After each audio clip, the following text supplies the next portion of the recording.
के साथ समाजवादी पार्टी का गठबंधन होगा। अखिलेश यादव ने यह बड़ा बयान दिया है। आपको बता दें कि थोड़ी देर पहले जो सूत्रों के हवाले से खबर आ रही थी उस पर अब मुहर भी लग चुकी है। अखिलेश यादव ने कहा है कि कांग्रेस से गठबंधन होगा, अंत भला तो सब भला।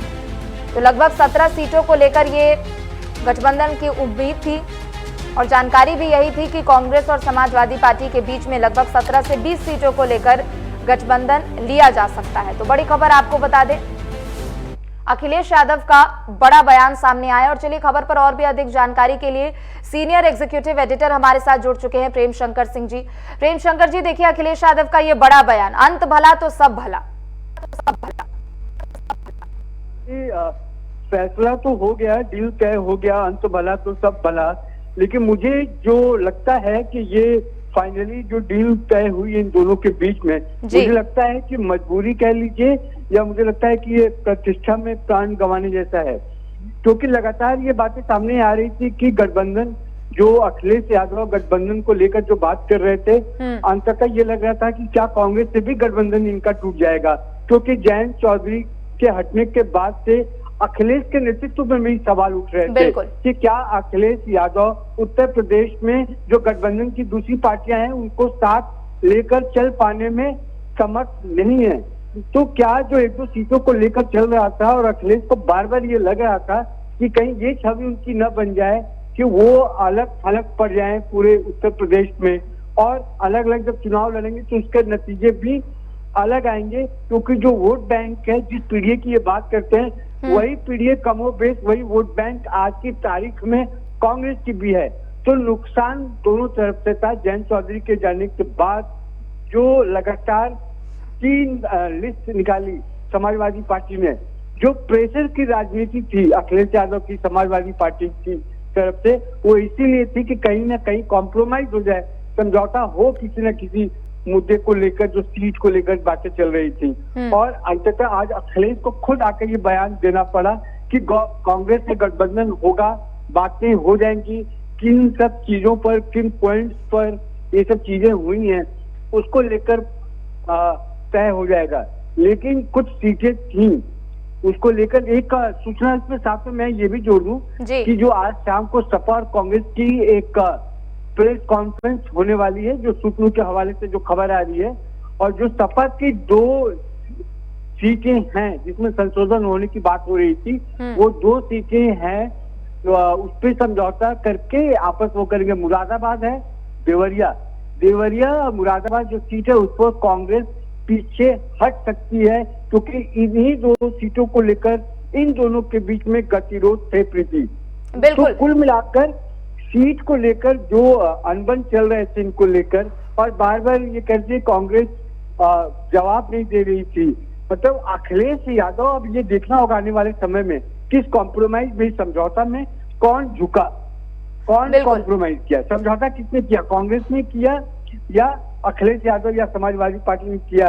क्योंकि कांग्रेस के बार बार कह रही थी कि जब तक सीट तय नहीं होगी, या अखिलेश की तरफ से ही बात आ रही थी कि जब तक सीट शेयरिंग पर बात नहीं होगी तब तक हम आपके रैली में नहीं जाएंगे। राहुल गांधी जो घूम रहे हैं उत्तर प्रदेश में जगह जगह पर, वहां हम नहीं जाएंगे। लेकिन कांग्रेस की तरफ से प्रीति कोई जवाब नहीं आ रहा था और उसका इंतजार करते रहे अखिलेश, और जब इंतजार करते रहे तब तक वो अपनी नई लिस्ट लाते रहे। तो ऐसे करते करते करीब 31 सीटों का ऐलान समाजवादी पार्टी कर चुकी है। तो वैसे में फिर जो आज खबर आई अंतर खाने क्या बात हुई, क्या समझौता हुई, साफ हो जाएगा धीरे धीरे। लेकिन अखिलेश यादव खुद मीडिया के सामने आकर अगर कहते हैं कि सब डील तय है और गठबंधन होगा, यानी कि, लेकिन इंतजार करना होगा। कांग्रेस की अभी तक कोई प्रतिक्रिया नहीं आई है कि कांग्रेस इस पर क्या कहती, क्योंकि पहले से अखिलेश यादव पहले से भी कहते रहे कि हमारी बातचीत हो गई है, पहले वो सीट कांग्रेस को दे चुके होते हैं, फिर वो उससे पीछे कांग्रेस हो जाती है, फिर 20-22 सीटों का डिमांड करती है कांग्रेस। हालांकि क्योंकि अखिलेश यादव सुप्रीमो है अपनी पार्टी की, तो हमें भरोसा तो करना चाहिए कि अगर वो कह रहे हैं तो बात हो गई है, लेकिन हमें इंतजार करना होगा कांग्रेस का भी कि कांग्रेस क्या कहती है इस पूरे मामले पर। बिल्कुल, क्योंकि देखिए पिछले कुछ दिनों में जिस तरीके से समाजवादी पार्टी और कांग्रेस दोनों को ही एक के बाद एक झटके लगे हैं, जयंत चौधरी चल गए, स्वामी प्रसाद मौर्य ने भी बागी तेवर दिखाए, उसके बाद कल उन्होंने पार्टी भी छोड़ दी, पल्लवी पटेल के भी बागी तेवर देखने को मिले।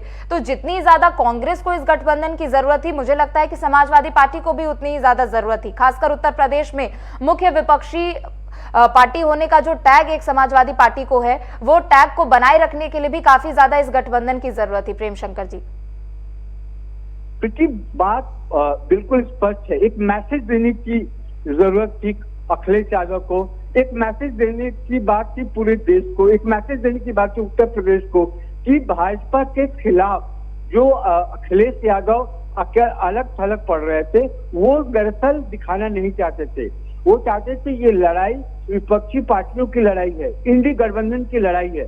लेकिन धीरे धीरे जो लोग इधर से छोड़कर एनडीए के खेमे में जा रहे थे, तो अखिलेश यादव को अब लग रहा था कि ये अलग पड़ जाए, क्योंकि पल्लवी पटेल और स्वामी प्रसाद मौर्य ये दो ऐसे नाम हैं कि साथ रहते रहते भी ये अलग हो गए, यानी कि अलग नहीं भी हुई तो पल्लवी पटेल अखिलेश यादव के खिलाफ या समाजवादी पार्टी के खिलाफ जाकर भी उनकी रैली में शामिल होती हैं जी। और वहां पर भी क्या पेश था, तो उन्होंने कहा कि दरअसल वो अपनी मां के लिए टिकट चाहती थी, तो क्या वो मां के लिए भी टिकट अगर नहीं मिलती है पार्टी से, तो वो कांग्रेस के साथ जाकर उधर मिल जाती है। तो एक इज्जत का सवाल था, और इस इज्जत की बात ये थी कि ये मैसेज जो है कि अखिलेश यादव क्या ऑटोक्रेट है, क्या अपने मन मर्जी से सारा कुछ चलाएंगे, या वो गठबंधन भी है तो क्या अपने मन मर्जी से चलाएंगे।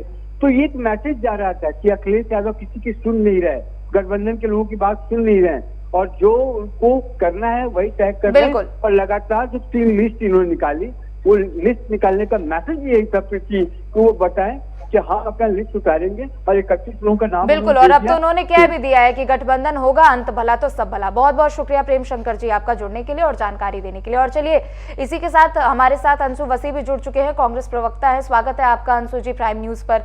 अब तो देखिए अखिलेश यादव ने कह दिया है कि आप लोगों के साथ गठबंधन होगा, अंत भला तो सब भला।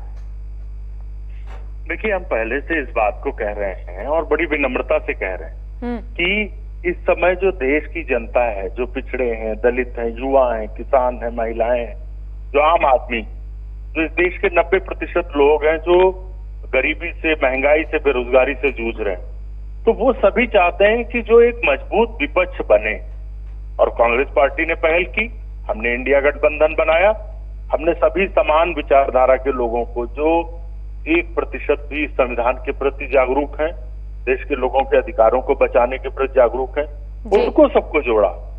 अब सबकी जिम्मेदारी है कि उसे मजबूत करें, और ये एक अच्छी शुरुआत है, अच्छी पहल है, और देश की जनता बीजेपी के सामने खड़ी हो चुकी है। देश का अन्नदाता बीजेपी के खिलाफ सामने खड़ा है, क्योंकि एमएसपी पर गारंटी की बात 19 दिसंबर 2021 को प्रधानमंत्री ने माफी मांगते हुए 3 काले कानूनों को वापस लिया था और माफी मांगी थी, कहा जल्दी ही हम एमएसपी पर गारंटी का कानून लाएंगे। 750 किसानों की जान गई, उनको मुआवजा देंगे, सरकारी नौकरी देंगे। कुछ भी नहीं हुआ, किसान फिर से दिल्ली पहुंच रहे हैं। तो देश में एक तरफ बड़ा अस्थिरता का माहौल है, और भाजपा सिर्फ कुछ चुनिंदा उद्योगपतियों के लिए काम कर रही है। भाजपा की आर्थिक असमानता की नीतियां इस तरीके से हैं कि देश के उद्योगपति की आमदनी 1600 करोड़ रुपए रोज है, और देश के आम आदमी की आमदनी 27 रुपए। इतनी बड़ी आर्थिक असमानता। तो राहुल गांधी जी भारत जोड़ो न्याय यात्रा पूरे देश में इस असमानता को लेकर इसके खिलाफ चला रहे हैं।